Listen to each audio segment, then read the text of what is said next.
The money which is available to councils like ours is divided up into different pots.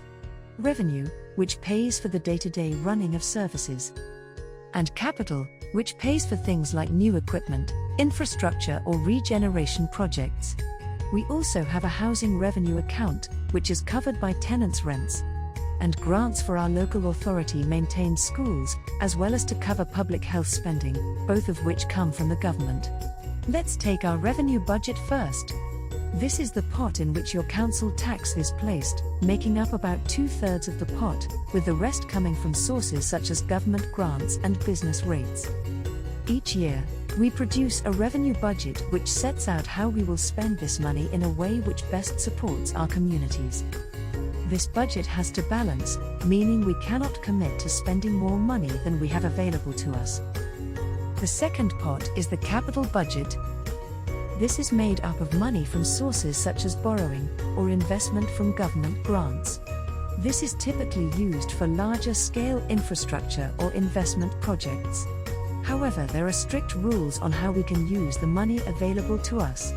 So for instance, we cannot take capital money which has been acquired for the regeneration of Northampton and use it to top up the revenue pot. Our council works hard to be as efficient as possible in order to get the most out of your money. But the cost of providing services rises each year, as does the demand, so it is always difficult to deliver a balanced revenue budget, and there can be tough choices to make in order to protect vital services which support our most vulnerable residents.